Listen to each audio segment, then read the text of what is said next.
Bonjour à tous.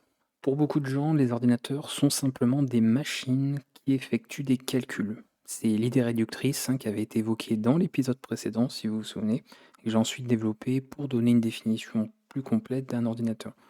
Mais pour cette vidéo, on va reprendre cette idée de calcul.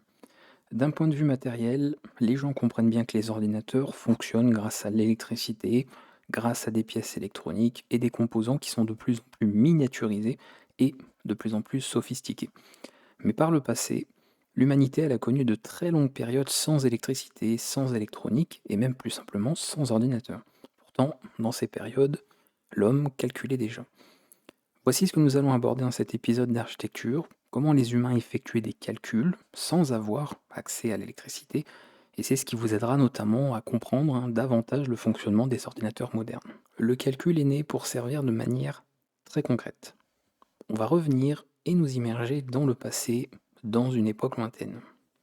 Le calcul était déjà un besoin dans la vie quotidienne pour prévoir ses récoltes, payer des impôts, dans le commerce pour mesurer des terres ou encore compter des marchandises, et dans l'histoire même, ne serait-ce que pour faire la guerre. Une société qui devient complexe, elle rend le calcul vraiment indispensable. Mais l'humain, vous le savez, c'est une espèce qui est faillible, il se fatigue, il peut faire des erreurs, il doit pour autant tout mémoriser sur des centaines et des milliers d'années, d'époque en époque.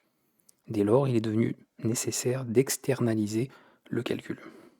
Alors, il n'y a pas eu besoin de chercher bien loin pour concevoir le premier outil de calcul, puisqu'il s'agissait de notre propre corps. Ça a commencé par nos doigts, puis ils ont été remplacés par des cailloux et des bâtons entaillés, donc des outils à l'évidence simples, mais qui introduisaient déjà une idée commune, celle de représenter une quantité de quelque chose avec un objet physique. Par exemple, un caillou pouvait représenter une unité de quelque chose, quelconque, et 10 cailloux en représentaient 10. Donc c'est facile, très facile à utiliser. Tout ça, c'est de la mémoire externe. Les outils ont évolué, et l'un d'eux s'est démarqué des autres, l'abac. Il est apparu dans de nombreuses civilisations, en Mésopotamie, en Chine, en Grèce ou encore à Rome, et l'abac permettait, sans écrire de chiffres, très important, de représenter des nombres et effectuer des calculs simples, addition, soustraction, multiplication. Le point important, c'est que l'abac séparait la représentation des nombres de la procédure de calcul. Vous pouvez même voir cela comme une forme d'algorithme, et concrètement, les gestes étaient précis, reproductibles et indépendants de la personne.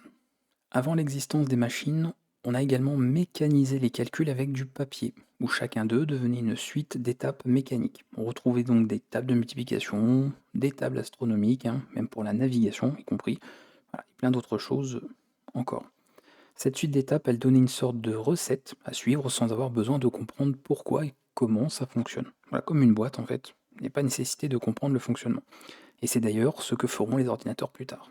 Au XVIIe siècle, des machines apparaissent pour automatiser tous ces calculs. Parmi elles, je peux citer la Pascaline, du célèbre Blaise Pascal, et la machine de Leibniz.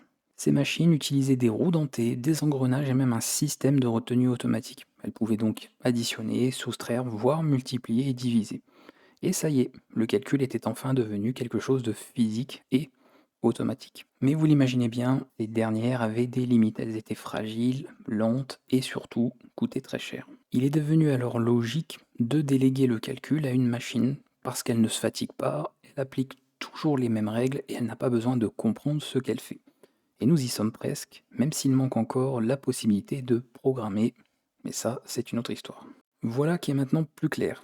Avant l'existence de l'électricité, nous savions déjà représenter des nombres, stocker de l'information et appliquer des procédures mécaniques. Il manquait toutefois des machines programmables et capables d'exécuter différentes tâches sans être reconstruites.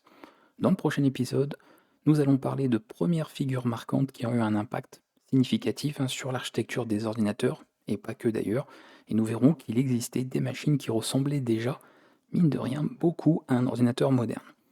Si vous avez des questions, n'hésitez pas à les poser en commentaire, à vous abonner et à m'indiquer si vous avez aimé la vidéo. Pensez bien sûr à la partager pour en faire profiter un maximum de monde.